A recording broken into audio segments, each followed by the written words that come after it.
మహాగణపతి పనులు చురుగ్గా కొనసాగుతున్నాయి. ఈ మేరకు ఖైరతాబాద్ ఎమ్మెల్యే దానం నాగేందర్ నేడు మహాగణపతి పనులను పరిశీలించారు. ఈ ఏడాదితో ఖైరతాబాద్ మహాగణపతి ఉత్సవాలకు 70 సంవత్సరాలు కావడంతో ఏర్పాటు మరింత ఘనంగా చేస్తున్నట్లు ఎమ్మెల్యే తెలిపారు. గణేష్ నవరాత్రులను వైభవంగా నిర్వహించేందుకు ఇప్పటికే ఉత్సవ సమితిని కూడా ఏర్పాటు చేసినట్లు తెలిపారు. కులమతాలకు అతీతంగా ఉత్సవాలకు వచ్చే భక్తులకు ఎలాంటి ఇబ్బంది కలగకుండా తగు జాగ్రత్తలు తీసుకుంటున్నట్టు పేర్కొన్నారు.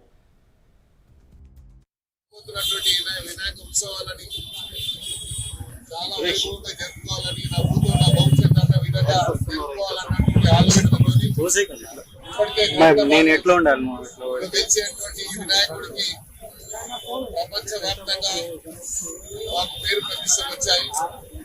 ఇంకా రాబోయే రోజుల్లో ఇంకా పెద్ద ఎత్తున ఈ కార్యక్రమం చేపట్టి వచ్చేటువంటి భక్తులకు ఎలాంటి అసౌకర్యం కలగకుండా ప్రధానంగా ఖైరతాబాద్ లో ఈ వినాయకుడి దర్శనానికి లక్షలాది మంది ప్రజలు మన రాష్ట్రం నుంచే కాకుండా ఇతర రాష్ట్రాల నుంచి ఇతర దేశాల నుండి వచ్చేటువంటి వారు ఉన్నారు. కాబట్టి అందరూ కూడా దీనిలో కలవాలని వచ్చారు.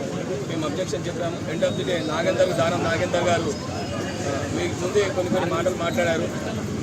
ఏంటంటే ఇది శంకరయ్య గారు, సుదర్శన్ గారు వారితో పాటు ప్రతి ఒక్కరి ఘనత 69 సంవత్సరాలు కంప్లీట్ చేసి 70 సంవత్సరాల వినాయకుని చరిత్ర ఇది. దీని గౌరవం తగ్గకుండా ఇంతకుముందు ఏ విధంగా చేశామో అదే విధంగా అందరినీ